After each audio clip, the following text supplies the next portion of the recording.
오늘 말씀은 신약 성경 요한계시록 1장 4절에서 8절 함께 합독합니다. 시작.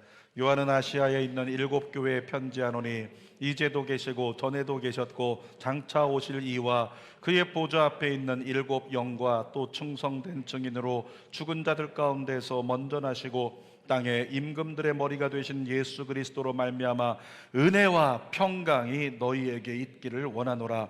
우리를 사랑하사 그의 피로 우리 죄에서 우리를 해방하시고 그의 아버지 하나님을 위하여 우리를 나라와 제사장으로 삼으신 그에게 영광과 능력이 세세토록 있기를 원하노라. 아멘. 볼지어다 그가 구름을 타고 오시리라. 각 사람이 그 눈이 그를 보겠고 그를 찌른 자들도 볼 것이요 땅에 있는 모든 족속이 그로 말미암아 애곡하리니 그러하리라. 아멘. 주 하나님이 이르시되 나는 알파와 오메가라. 이제도 있고 전에도 있었고 장차 올 자요 전능한 자라 하시더라. 아멘. 오늘은 요한계시록 1장 4절에서 8절까지 말씀을 가지고 그에게 집중하고 다시 일어서라. 우리 한번 따라하겠습니다. 그에게 집중하고 다시 일어서라. 다시 한번 그에게 집중하고 다시 일어서라. 이런 제목으로 말씀을 나눕니다. 여러분, 요한계시록은 노년이 된 사도 요한이 유배지인 반모섬에 갇혔을 때 소아시아 교회들을 위해서 기록한 편지입니다. 태호가 아직 군에 있습니다. 우리 찬양대 봉사하고 있는 정원경 집사님 아들인데요. 태호에게 엄마가 편지를 쓴다면 뭐라고 쓰겠습니까? 처음 군대 갔을 때 혹시 부모가 쓴다면 드라마 신병을 보니까 군대는 이렇다더라 그러면서 구타도 있겠고 어려움도 있겠고 여러 문제가 있겠지만 나중에 계급이 올라가면 괜찮단다, 시간 지나면 괜찮단다, 힘내라 그러면서 편지를 쓸 거예요. 여러분, 편지를 쓰는 이유가 뭐냐면 군생활 처음 하는 아이에게 힘들지만 위로를 주려고 하고 또 조금 있으면 지나갈 거라고 끝날 거라고 그렇게 소망을 주는 거죠. 그 편지를 받은 아들이 생각할 겁니다. 마음 가운데 위로를 얻고 마음 가운데 소망을 얻어서 그래 한번 이겨내 봐야지 그러면서 다시 한번 화이팅을 외치고 일어나게 되는 것, 그런 효과가 있다는 거죠. 여러분, 요한계시록이 바로 그런 편지입니다. 사도 요한이 기록했지만 성경은 증언하고 있습니다. 성령으로 감동하셔서 예수의 영이 가르치는 대로 사도 요한이 계시의 말씀을 편지로 쓴 거예요. 근데 당시에 이 편지를 받는 수신자였던 소아시아 교회들이 어떤 상황이었냐면 네로 황제의 박해에 이어서 로마의 박해로 말미암아 소아시아 교회들이 환난과 핍박 가운데 견디기 어려운 상황 중에 있었다는 거죠. 여러분 아시죠? 환난과 핍박이 다가오면 우리 믿음은 다 흔들립니다. 환난과 핍박이 다가오면 믿음이 다 흔들린다는 거예요. 북한 선교 함부로 말해서는 안 됩니다. 왜냐하면 북한에 우리가 선교하고 싶다라고 쉽게 말하지만 선교하다가 문제가 생기거나 선교하다가 붙들리거나 선교하다가 고문이라도 당하게 된다면 우리 중에서 예수를 부인하지 않을 자가 몇이나 될까요? 제가요, 우리 권사님들 또 이 신유기 집사님도 계신데 연배에 있으신 분들 계신데 나이 얘기하면 참 그런데 그래도 나이가 들어가는 게 느껴지더라고요. 나이가 들어가면서 여러 가지 눈도 나빠지고 머리도 빠지고 온갖 것들 다 있겠지만 그 중에 음식 먹다가 자꾸 흘려요. 죄송합니다. 부끄럽게도 음식 먹다가 자꾸 흘려요. 앞치마를 해야 돼요. 그리고 또 한 가지는 뭐냐면 제가 의치가 많기 때문에요, 이 고기를 뜯다가 생각을 깊게 정확하게 집중해서 씹지 않으면 저도 모르게 뭔가를 씹고 있는 다른 게 씹히고 있어요. 입술이 씹혀버리는 거예요. 보통 자기 입술을 씹는 분들 생각하시죠? 탁 깨물다가 입술이다 느끼면 살짝 떼면 살짝만 아프고 말아버린단 말이죠. 근데 저는 의치가 이쪽에 많기 때문에 씹히는데 항상 이쪽만 씹히는데 씹으면서 제가 몰라요. 확 씹어서 완전히 밑바닥까지 씹혔을 때 그제서야 피가 흐르기 시작하면 그때 아는 거예요. 아, 입술 씹었구나. 처음에는 살점이 떨어져 나간 것 같았지만 그 정도는 아니었어요. 이번 주에도 제가 고기를 2번이나 먹었는데 배고프시죠? 이번 주에 고기 2번이나 먹었는데 여러분, 저는 의치가 많기 때문에 자꾸 고기 질감이 너무 이렇게 질기면 참조하십시오. 고기 질감이 질기면 그럼 이사에 자꾸 껴요. 육회를 먹으면 안 낀다. 근데 고기를 너무 이렇게 좀 웰던으로 구운 것을 씹으면 낀다는 거예요. 이번 주에도 이 낀 것을 가지고 이쑤시개가 있으면 해결이 되는데 그게 없어가지고 어떻게 할까 둘러보다 보니까 여기 뭐 약봉지 같은 거 있어가지고 약봉지를 뜯었어요. 그리고 반으로 접었습니다. 그것을 이제 이를 쑤시면 해결이 되겠죠. 근데 그날따라 이것을 밀어 넣었는데 이 종이까지 껴버린 거예요. 그런 거 경험해 보셨나요? 종이까지 껴가지고 더 답답해져가지고 어쩔 줄 몰라가지고 한참을 끼워놓고 있는 상태에 나중에서야 뺄 수 있는 상황이 돼가지고 다 빼놓고 났는데 한참 동안 여기 뭐가 껴있었더니요 이가 너무 아픈 거예요. 이가 욱신거리면서 아픈 것이 마치 염증이 생긴 것처럼 아프단 말이죠. 근데 그 순간에 제가 뭘 느꼈냐면 야, 이가 이렇게 뭐가 꼈다고 해서 흔들거린 거 그것만으로도 이렇게 아픈데 만약에 고문한다고 벤츠를 가지고 이를 막 하나씩 뽑기 시작한다면 과연 내가 버틸 수 있을까? 앞에 있는 저는 못 견디겠더라고요. 그 고통 못 견디겠더라는 거죠. 여러분 북한 선교 그래서 함부로 말할 수 없는 겁니다. 환난과 핍박이 다가오면 우리의 믿음은 송두리째 흔들려 버리게 되는 겁니다. 하나님을 믿는데 왜 이런 일이 다가오냐고, 하나님을 믿는데 왜 하나님이 계시다면 어찌 이런 일이 있을 수 있냐고 그렇게 이야기하면서 믿음이 다 흔들려서 밑바닥을 보이게 된다는 거죠. 여러분 그리스도인은 믿음이 흔들리면 그때 같이 흔들리고 잃어버리는 것이 있는데 은혜를 잃어버려요. 믿음이 흔들려 버리면 평강을 잃어버립니다. 그때 성도는 넘어지고 교회는 흔들리게 되는 거죠. 그래서 교회가 견고하려고 하면 무엇보다도 우리 성도들의 믿음이 흔들리지 말아야 합니다. 이때 세 번째 인사를 좌우에 있는 분에게 선포하겠습니다. 견고한 믿음이 임할지어다. 견고한 믿음이 임할지어다. 여러분 예수님께서 이 믿음이 흔들리고 있는 이 로마의 박해 때문에 이 환난과 핍박 때문에 믿음이 흔들리고 있는 소아시아 교회의 믿음을 회복시키고 은혜와 평강을 다시 누릴 수 있도록 우리 사도 요한에게 편지를 쓰게 하신 것이 요한계시록이에요. 그래서 요한계시록의 내용은 엄마가 아들에게 보내는 편지와 목적이 똑같습니다. 요한계시록의 대주제가 있다면 그것은 위로와 소망입니다. 그래서 요한계시록의 별명을 하나님의 러브레터다 라고 얘기를 하는 거죠. 오늘도 세 가지를 함께 나누겠습니다. 첫 번째로 사도 요한이 예수 그리스도에 대해서 다시 증언하기 시작합니다. 자, 4절 말씀 읽어볼게요. 시작. 요한은 아시아에 있는 7교회에 편지하노니. 잠깐만요. 그때부터 예수 그리스도를 증언하는 거예요. 다시 한번 예수 그리스도를, 예수님 어떤 분이신지 다시 확인해, 다시 기억해, 다시 주지시키면서 이미 알고 있는 이들에게 다시 얘기해 주는 거예요. 뭐라고요? 이제도 계셨고 전에도 계셨고 장차 오실 이와 그의 보좌 앞에 있는 7 영과 삼위일체 하나님을 다 끌어내면서 이제도 계신 성부 하나님, 전에도 계신 성부 하나님, 장차 오실 성자 예수님, 보좌 앞에 있는 7 영이신 성령 하나님, 삼위일체 하나님이 바로 너의 하나님이야.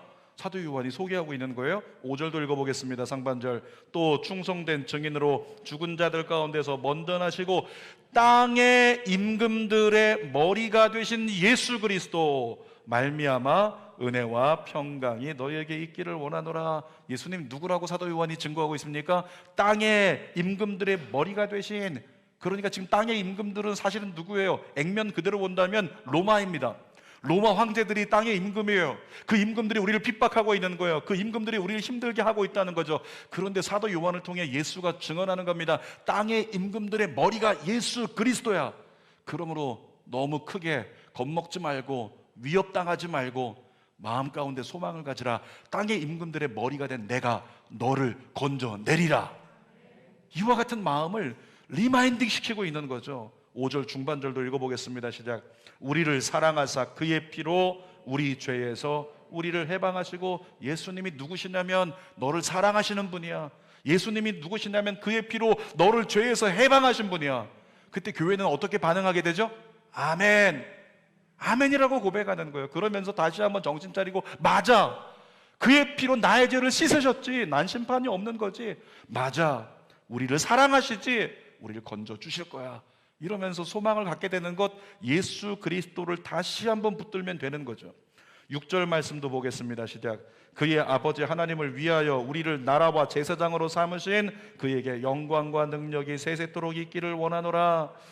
자, 교회를 무엇으로 삼으셨다고 말씀하세요? 너희를 하나님의 나라와 제사장으로 삼으셨다. 여러분, 제사장은 누구를 위해서 일합니까? 하나님을 위해서 일하는 사람들이에요. 하나님을 섬기는 사람들이죠. 그런데 소아시아 교회들을 향해서, 야 교회야, 너희들은 하나님을 섬기라고 제사장으로 삼았어. 이 말씀은 뭐냐면, 이 땅에서 예배로 연습 열심히 하다가 하나님 나라 가서 보좌에 계신 하나님 잘 섬기는 제사장이 될 것이다.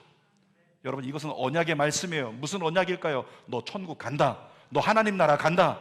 걱정하지 마라. 이 핍박으로 끝나지 않는다. 이 말씀을 계속 반복해서 하고 있는 거죠. 7절도 보겠습니다. 볼지어다 그가 구름을 타고 오시리라. 각 사람의 눈이 그를 보겠고 그를 찌른 자들도 볼 것이요 땅에 있는 모든 족속이 그로 말미암아 애곡하리니 그러하리라. 아멘. 뭐라고 말씀하세요? 예수 그리스도는 구름 타고 다시 오실 분이야. 너희들이 지금은 환난과 핍박으로 힘들어하지만, 눈에 아무것도 안 보이는 것 같지만 조금만 기다려라. 예수가 구름 타고 오셔서 너희를 어떻게 하신다? 건져 주신다. 구원하신다. 그러므로 힘내라. 이 말씀을 하고 계신 거라고요. 여러분 8절 말씀도 읽어보겠습니다. 주 하나님이 이르시되 나는 알파와 오메가라. 이제도 있었고 전에도 있었고 장차 올 자요 전능한 자라 하시더라. 근데 8절에서는 주 하나님이 말씀하신 것, 그러니까 성부 하나님이 하신 것인가, 이런 의미를 가질 수 있는데, 요한계시록 22장 12절 13절 보면 또 이렇게 말씀합니다. 읽어봅시다. 보라 내가 속히 오리니 내가 줄 상이 내게 있어 각 사람에게 그가 행한 대로 갚아주리라. 나는 알파와 오메가요 처음과 마지막이요 시작과 마침이라. 뭐라고 말씀하셨어요? 내가 다시 오리니. 누구예요? 예수의 말씀이죠. 성자 예수님. 그런데 성자 예수님 뭐라고 말씀하시냐면 나는 처음과 끝, 알파와 오메가다, 이렇게 말씀하고 계세요. 여러분, 그러니까 8절에서 성부 하나님께서 주 하나님이 이르시되 나는 알파와 오메가요. 근데 요한계시록 끝에는 주 예수께서 말씀하시되 나는 알파와 오메가요. 그러니까 성부, 성자, 성령 하나님이 한 분이신 하나님이신데, 그분은 처음과 끝이 되셔서 너의 인생을 그 안에 두고 지켜주신다. 그러므로 끝까지 눈을 주님께 돌려 주님을 바라보라. 이런 말씀을 사도 요한을 통해서 지금 하고 계신 거예요. 자, 먼저 사도 요한이 예수 그리스도를 다시 증언을 했죠. 자, 두 번째로 나눠볼 것은 예수 그리스도를 이렇게 다시 증언하고 소개하는 이유가 뭐냐라고 하는 겁니다. 여러분, 그 이유는 뭐냐면 예수만이 소망임을 다시 알게 하기 위해서, 예수만이 소망임을 다시 알게 하기 위해서 예수님을 다시 증언하고 있는 거예요. 예수가 구원자다. 예수가 처음부터 끝이다. 예수가 세상 임금들의 머리시다. 예수가 구원자다. 예수가 구원자다.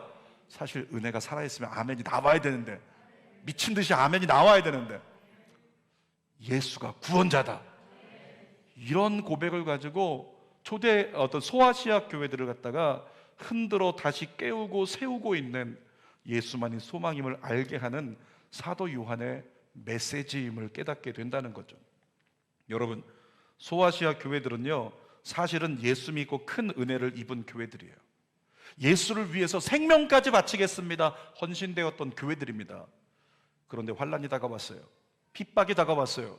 그리고 기근이 다가왔고 어려움이 다가왔습니다. 세상 미혹도 다가왔죠. 그때 소아시아 7교회는 어떻게 됐을까요? 그 신실하던 교회가, 그 괜찮았던 교회가 어떻게 됐을까요? 에베소 교회는 요한계시록이 증언합니다. 첫사랑을 잃어버렸다고. 자, 요한계시록 2장 4절 시작. 그러나 너를 책망할 것이 있나니 너의 처음 사랑을 버렸느니라. 네가 처음엔 정말 날 사랑했었지, 그래서 헌신했었지, 근데 지금 날 사랑하지 않지. 이렇게 증언하고 있는 거예요. 서머나 교회는 어땠을까요? 나중에 나오겠지만 서머나 교회는 환난과 궁핍과 그리고 악한 유대인들이 막 공격하니까 그것 때문에 두려움에 묶여버렸어요. 두려움에 묶여가지고 어쩔 줄 몰라 하는 그 상태, 은혜와 평강을 잃어버린 상태가 서머나 교회였다는 거죠. 버가모 교회, 두아디라 교회가 나오는데, 이 교회들은요 나름대로 헌신했습니다. 그런데 이단 문제, 우상 문제를 해결하지 못해서 지적받고 있죠. 사대교회는 어땠나요? 은혜를 완전히 잃어버리고 껍데기만 남은 교회, 사대교회라고 책망받았어요. 자, 요한계시록 3장 1절 같이 읽어볼까요?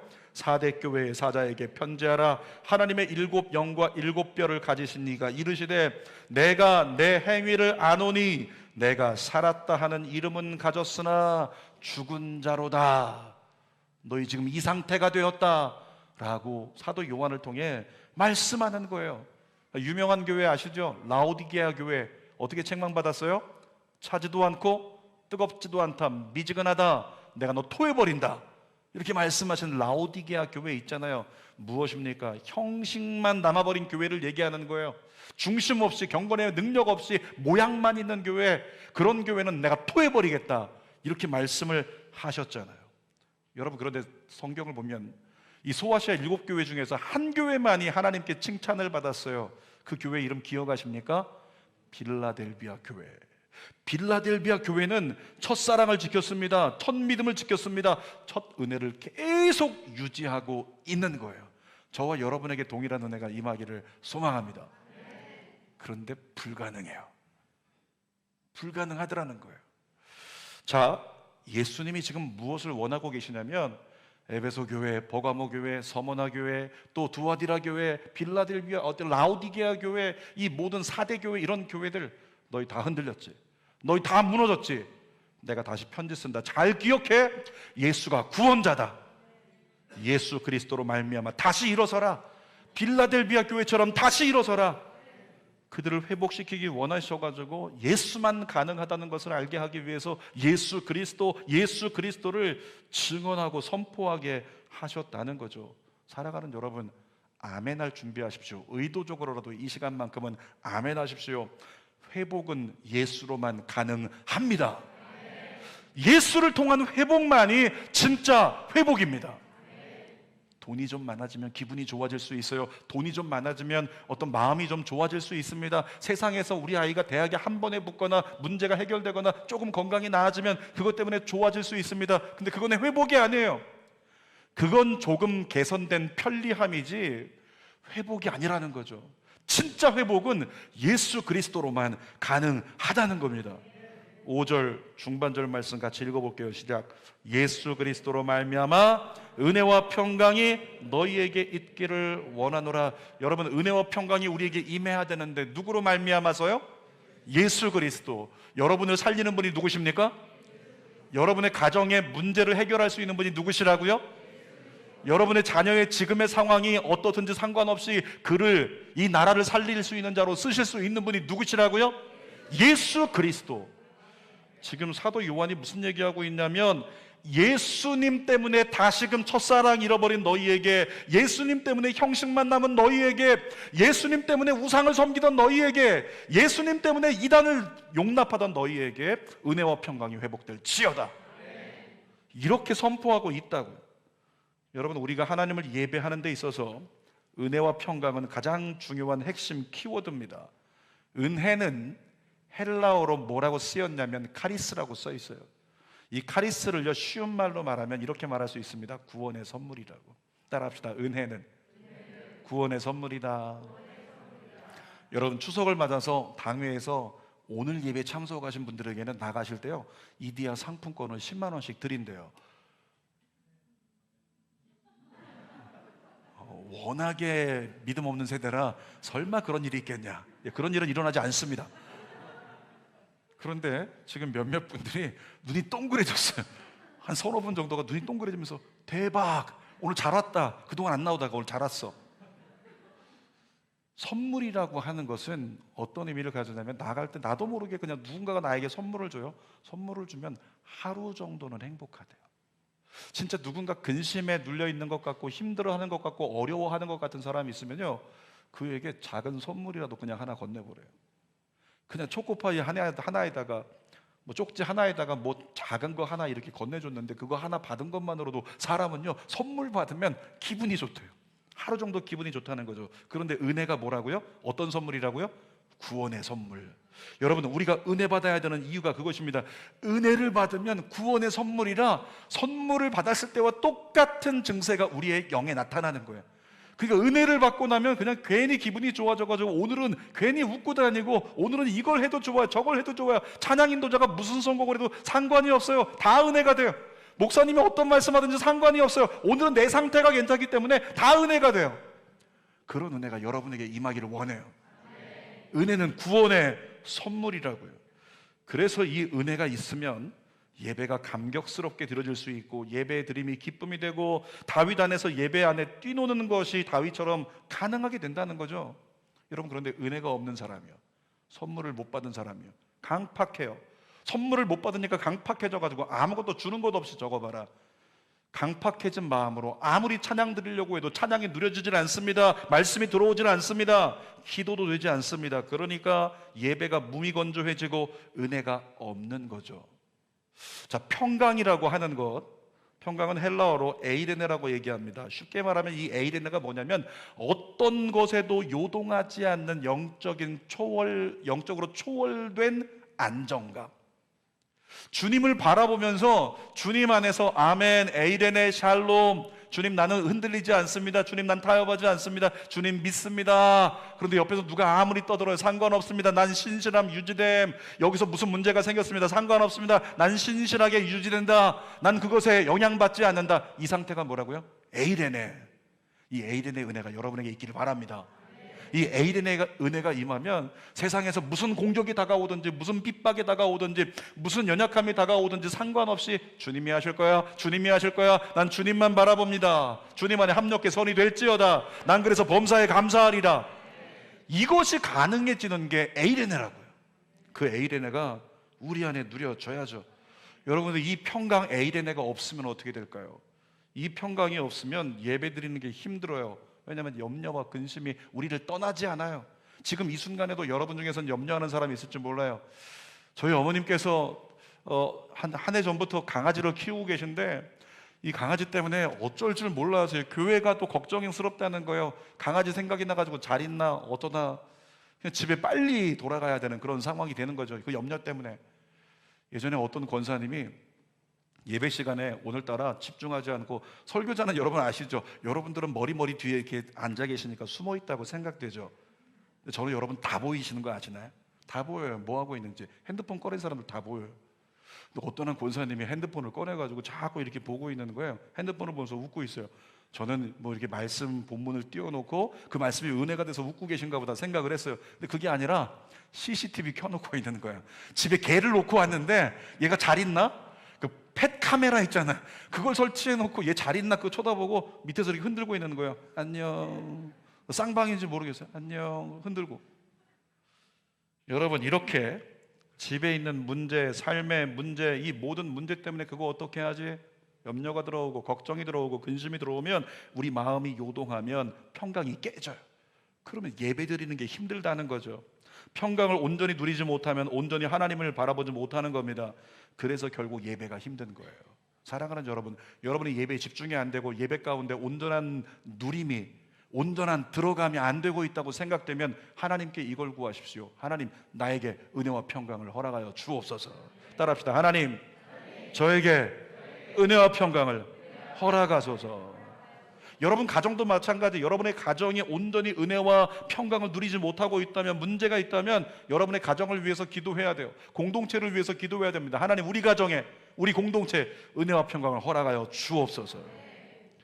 어제 제가 저희 집안에 벌초가 있어가지고 다녀왔어요. 근데 그동안은 제가 거의 안 갔거든요. 왜냐하면 제가 주의 종이다 보니까 항상 이 주일날 이제 한단 말이에요. 저는 주님께 감사하면서 얘기하는 거죠. 평일이었으면 갔을 텐데, 주일이 아니었으면 갔을 텐데. 근데 항상 주일만 하니까 저는 가고 싶지만 내가 못 가는 거 이해해라.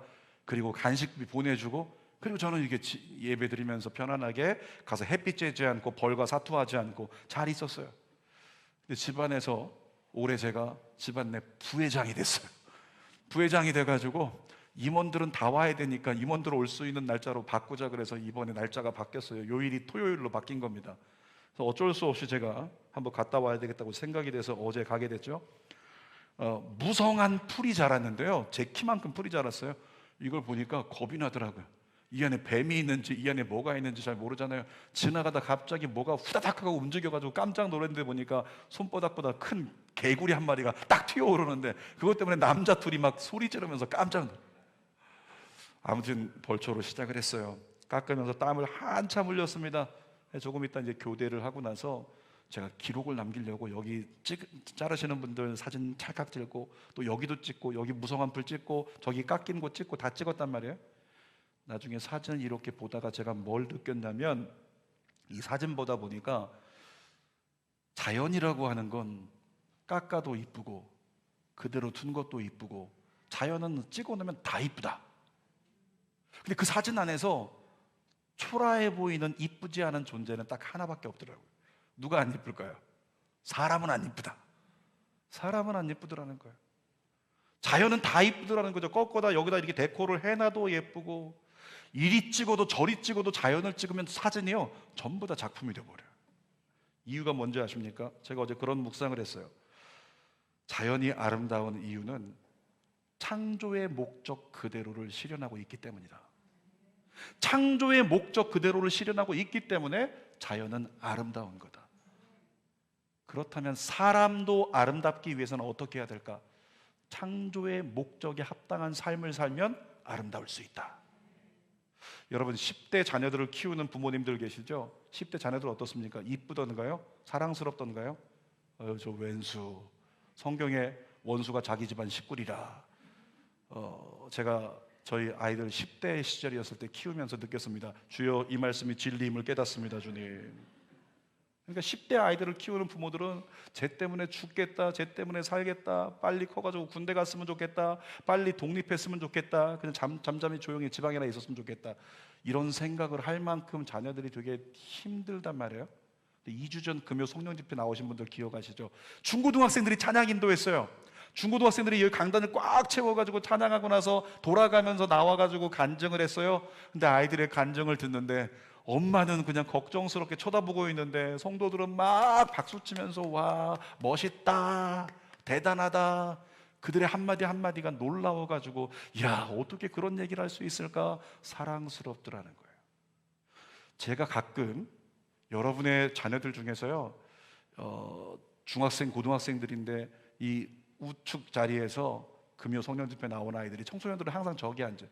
거기서 예배를 드리는데 어느 순간에는 어떤 아이가 손을 들고 찬양을 하는데요, 그 손끝에서 느껴지는 거예요. 제가 쳐다보는데 저 손 진짜 진심이다. 저 아이가 오늘 손 들고 예배하는 거 진심이다. 그래서 옆에서 사진을 찍었어요. 사진을 딱 찍고 중학생 아이가 손 딱 들고 깊이 하나님을 고뇌하면서, 혹시 모르죠, 오늘 엄마한테 엄청 깨지고 나서 와서 그럴지도 모르겠어요. 근데 아무튼 이 아이가 고뇌하면서 손을 들고 있는데 진심으로 느껴지는데 그 모습이 제일 아름답더라는 거예요. 이유가 뭘까요? 인간을 창조하신 하나님의 창조의 목적이 무엇이기 때문에 하나님을 찬양하라고, 이 백성 하나님 예배하라고. 사랑하는 여러분, 기억하십시오. 여러분이 예배 드릴 때가 제일 예쁩니다. 여러분이 예배 드릴 때 제일 아름답습니다. 지난 금요일에 한 청년의 어머니께서 저에게 메시지를 보내셨는데, 요즘 딸의 고백 때문에 너무 행복하대요. 청년이 된 아이를 데리고 주는교회 온 지 1년쯤 됐는데 아이가 이런 얘기를 한답니다. 엄마, 주는교회로 인도해 주셔서 너무 감사합니다. 주는교회로 인도해 주셔서 너무 감사해요. 아이가 그런 고백을 하더라는 거죠. 이유가 뭔가 했더니 요즘 주는교회 청년들과 예배를 찾아다니면서 예배드리고 있고, 예배를 찾아가면서 말씀에 대해서 얘기하고 신앙에 대해서 얘기하고 믿음에 대해서 얘기를 하고 있대요. 그 얘기를 하고 있는데 자기가 너무 행복하더래요. 그 순간에 느꼈대요. 주 안에서 논다는 게 이런 건 줄 알겠다고. 여러분 모두가 주 안에서 놀게 되길 축복합니다. 주 안에서 오늘 예배 끝났는데 갑자기 누군가가 외치는 거예요. 제가 축도하고 마쳤는데 갑자기 누군가 손을 들고 외치는 겁니다. 이대로 끝낼 수 없습니다. 장관사님과 한 번 더 셀러브레이션 했으면 좋겠습니다. 이런 일을 경험하게 되길 축복. 예배 안에서 노는 거, 배고픈데 집에 가기 싫어요. 예배 너무 짧아요. 이제 주일 예배를 3시간으로 늘려주세요. 안 할게. 뭘 그렇게 또 한번 아멘 해도 될 거야. 그러면서 예배가 너무 좋아요. 예배가. 그 청년이 고백하고 있는 거예요. 예배가 너무 좋다고, 예배 주 안에서 논다는 게 이런 건 줄 알았다고. 제가 그 이야기를 들으면서요, 성전 건축 빨리 해야겠다, 이 아이들 마음껏 교회에서 매일매일 예배하고 지낼 수 있게 만들어줘야겠다, 그와 같은 거룩한 욕심이 생기더라고요. 그러면서 그 아이가 1년 전에 떠나온 교회, 그 교회 청년들은 이렇게 못 지내는데, 그러면서 안타까운 마음에 아쉬움을 이야기를 했다는 거죠. 여러분, 그 자매의 상태, 그 청년의 상태 어떤 상태일까요? 은혜와 평강을 누리고 있는 상태예요. 여러분 모두에게 그 은혜와 평강이 누려지는 은혜가 있게 축복합니다. 다른 것 없습니다. 성경이 얘기합니다. 예수 그리스도로 말미암으면 은혜와 평강을 내 것으로 누릴 수 있다. 그래서 우리는 뭐 해야 돼요? 무엇에 집중해야 돼요? 오늘 제목이었죠. 뭐에 집중하라고요? 예수 그리스도께 집중해야 된다고요. 그래서 세 번째 나눔은 이것입니다. 그에게 집중하고 다시 일어서라. 여러분, 우리는 인간이기 때문에 언젠가는 지치게 되어 있어요. 오늘 아무리 열심히 하면서, 제가 오늘 앞에 앉아가지고 찬양을 드리는데 우리 장범순 간사님을 보면서 이런 생각을 했습니다. 참 좋다.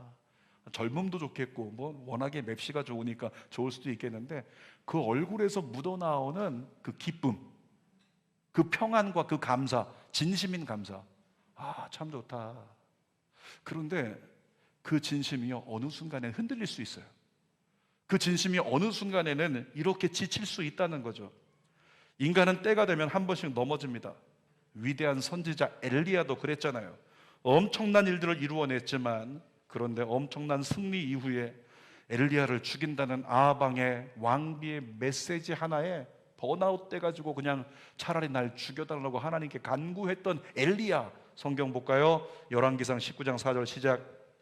자기 자신은 광야로 들어가 하룻길쯤 가서 로뎀나무 아래 앉아서 자기가 죽기를 원하여 이르되, 여호와여 넉넉하오니 지금 내 생명을 거두시옵소서. 나는 내 조상들보다 낫지 못하니이다. 여러분, 이게 무슨 말이냐면 엘리야가요, 나는 진짜 선지자인 줄 알았어요. 나는 진짜 흔들리지 않을 줄 알았어요. 근데 아방의 왕비의 한마디 때문에 멘탈이 깨지는 순간에 나도 아무것도 아니네, 그걸 깨달은 거예요. 그래서 내 조상들과 나는 똑같다, 난 아무것도 아니다, 하나님 이제 됐으니까 저 좀 데려가세요, 이렇게 외치고 있는 거죠.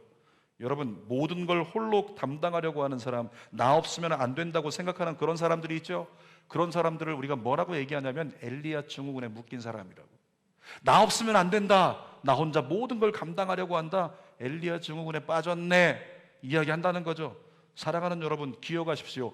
내가 서려고 하면 넘어집니다. 예수 믿는 사람은 내가 서려고 하면 안 되는 거예요. 예수 믿는 사람은 예수께 기대어 서신 예수가 온전히 나를 붙들어 가시도록 맡기는 삶이 되어야 될 줄 믿습니다. 의지하는 삶이 돼야 된다는 거죠. 주님께 의지한 사람에게 어떤 일이 벌어질까요? 시편 37편 23절 24절 읽어볼게요. 시작.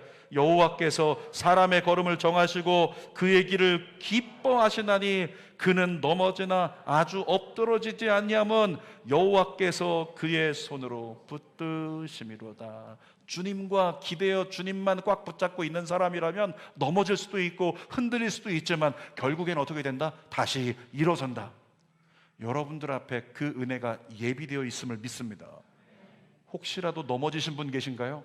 혹시라도 믿음의 중심이 흔들리신 분 계신가요? 다른 거 필요 없습니다. 예수께 집중하십시오. 예수님을 다시 붙들면 무조건 다시 일어서게 되어 있습니다. 그것밖에 없냐고 누군가 말할 수 있겠지만, 실제로 예수 그리스도를 붙들려고 하는 시도했던 사람, 그는 회복을 경험하게 돼 있어요. 여러분, 시편 18편을 가지고 넘어져 있는 사람들에게 임상실험을 합니다. 그 가운데 하나님 찾아가지고 선포해보라고. 100가지 하나님을 선포하다 보면 100가지 하나님을 선포하기 직전에요, 20개만 넘어가도 내 영이 회복되는 게 느껴져요. 한번 볼까요? 시편 18편 2절 시작. 여호와는 나의 반석이시요 나의 요새시요 나를 건지시는 이시요 나의 하나님이시요 내가 그 안에 피할 나의 바위시요 나의 방패시요 나의 구원의 뿌리시요 나의 산성이시로다. 여러분, 이 말씀을요, 우리가 선포한다면 이렇게 하는 거예요. 힘들고 지치고 내가 무너진 것 같다 싶으면, 나의 멘탈을 다시 세워야 된다고 싶으면, 나의 하나님은 나의 반석이십니다. 나의 하나님 나의 요새이십니다. 나의 하나님 나를 건지시는 이십니다. 이런 식으로 100가지를 선포해버려요. 자, 신약적으로 바꿔볼게요. 신약적으로 바꾸면 이렇게 되는 것입니다. 예수님은 나의 반석, 예수님은 나의 요새, 예수님은 나를 건지시는 분, 예수님은 나의 하나님, 예수님은 나의 피할 바위, 예수님은 나의 방패, 예수님은 나의 구원의 뿔, 예수님은 나의 산성. 여러분, 거짓말처럼 그거 갖고 뭐가 되겠어요? 이렇게 말씀하시는 분이 계신가요? 100가지만 해보라고요. 100가지를 외치던 중에 나도 모르게 나의 영적 무너짐이 다시 중심을 잡고 일어나는 걸 경험하게 되더라는 거예요. 사도 요한이 요한계시록을 기록한 목적이 바로 그것입니다. 주어진 현실이 어땠어요? 환난과 핍박이었어요. 그들 눈에 보이는 건 환난과 핍박밖에 없었어요. 평안을 잃고 두려워하거나 믿음을 포기하고 타협하고 말았다고요. 이들을 다시 세우려면 뭐가 필요하냐면 눈에 보이지 않는 것을 보여줄 필요가 있었던 거예요. 그래서 사도 요한이 요한계시록을 기록한 겁니다. 계시록의 의미가 뭐예요? 계시록의 의미는요, 열어서 보여준다, 이런 얘기예요. 자, 눈에 보이는 건 핍박밖에 없어요. 눈에 보이는 건 환난밖에 없어요. 그거 쳐다보고 있느라 죽겠는 거예요. 그런데 갑자기 하늘문이 열려요. 그리고 하나님께서 나와 함께 계신다고 나에게 손 내밀고 계신 거, 천국이 보이고 내 미래가 보인다. 그 사람은 어떻게 될까요? 보이지 않던 것을 본 순간부터 그거 붙잡고 믿음으로 이겨내는 자가 된다는 거죠. 요한계시록의 의미가 그거예요. 열어서 보여준다. 앞으로 이런 일이 벌어질 거야. 이런 역사가 있을 거야. 그 가운데 구원자 내가 너를 건진다. 그러니까 어떻게 해요? 이 소아시아 교회 성도들이 환난과 핍박에 묶여서 넘어져 있다가 요한계시록 말씀을 통해서 보이지 않는 하나님의 나라, 보이지 않는 하나님의 내일, 그거 바라보고 위로와 소망을 얻고 다시 일어서게 되더라는 거죠. 우리 주는교회 함께 예배하던 성도님 중에 가슴에 모양이 좋지 않은 종양 같은 것이 검사에서 발견이 된 거예요. 근데 모양이 좋지 않다는 얘기를 들으면 우리가 이 본능적인 상식으로 무엇을 생각합니까? 암인가? 이렇게 생각을 하잖아요. 근데 암인가 생각이 드는 순간부터 모든 사람은요 똑같아요. 두려워진다고요. 암이 나에게 두려워진다는 거죠. 마찬가지였어요. 마음 가운데 불안이 있고 걱정이 있다고, 두려움이 있다고 성도님의 자녀가 부탁을 합니다. 기도해달라고 마음에 두려움이 있으시다고. 근데 나중에 검사 때가 됐어요. 열어보지 않았으니까 몰랐어요. 안 보이니까 몰랐어요. 근데 검사를 통해서 단층 촬영을 다 해보니까 의사가 얘기합니다. 걱정하지 않아도 됩니다. 이건 문제가 없는 것입니다. 어떻게 될까요? 순식간에 두려움이 떠나가 버려요. 왜? 보이지 않던 것을 열어서 보여줬기 때문에, 문제가 없다는 걸 보여줬기 때문에. 지금은 환난과 핍박이 내 마음을 짓누르고 있는데 그 짓누르던 것이 장차 구원으로 온전히 이루어진다는 것을 알게 되었을 때 똑같은 역사가 일어난다는 거죠. 여러분, 장례식에서 가족들이 제일 아파하는 게 뭔지 아십니까? 이 입관하면은 그 남겨진 시신 바라보면서 만져보니까 차가워요. 다 말라버렸어요. 아픈 것 같아요. 정말 불쌍해 보여요. 그러니까 행복이 끝난 것처럼 느낀다는 거예요. 그래서 장례식에는 장례 예배가 있는 거예요. 장례 예배를 통해서 주의 종들이 뭐 해요?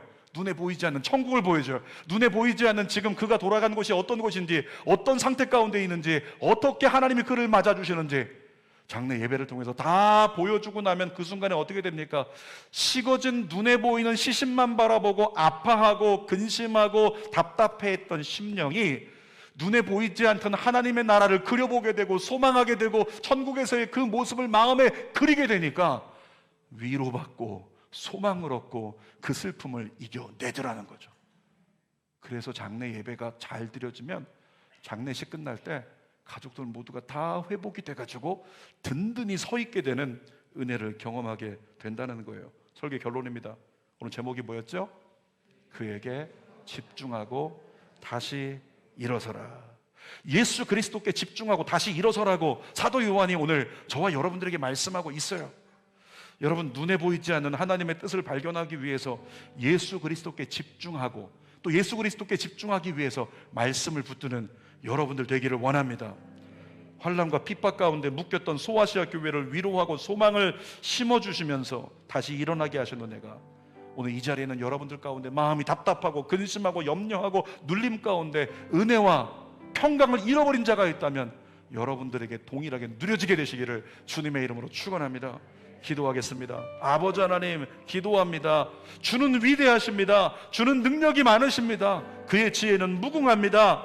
상한 자를 고치십니다. 상처를 싸매십니다. 우리가 말씀을 통해 그 하나님 다시 발견하게 하여 주옵소서. 그 예수님 다시 발견하게 하여 주옵소서. 예수 그리스도께 집중하여 예수님 다시 찾고 다시 발견하고 은혜와 평강을 누리고 다시 일어서는 믿음의 종들 되게 하여 주시옵소서. 이루실 줄 믿고 감사드리며 예수님의 이름으로 기도드립니다. 아멘. 우리 두 손을 가슴에 대고 우리 찬양 부르면서 하나님, 주님은 내일을 예비하심을 믿습니다. 난 주님을 찬양하겠습니다. 내 삶에 새 일을 행하실 하나님, 놀라운 일을 행하실 하나님, 전화 위복하실 하나님, 합력의 선을 이루실 하나님, 그 하나님을 찬양하겠습니다. 이 고백이 우리 안에 터져 나오기를 원합니다. 우리 함께 찬양하고 고백합시다. 우리 주는 위대하시고 우리 주는 위대하며 능력이 많으시도다. 그의 지혜 무궁하며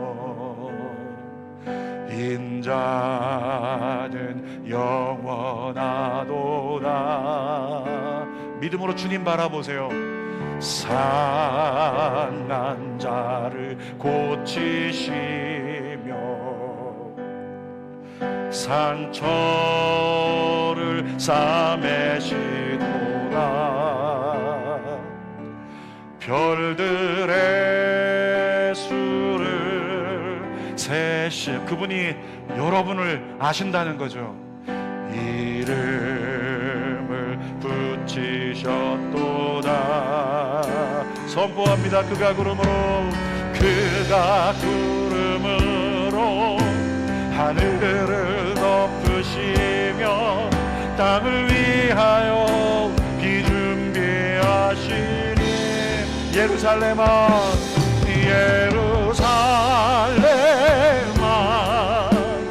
여호와를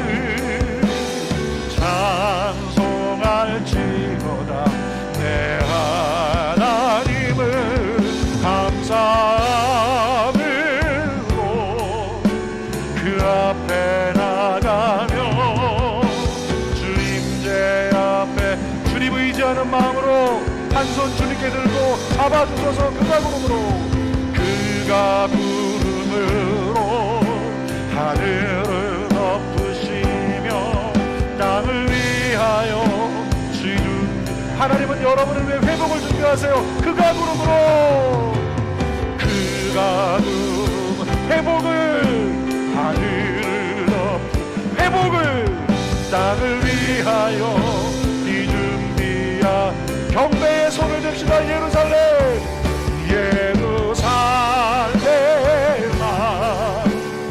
여호와를 찬송할지어다.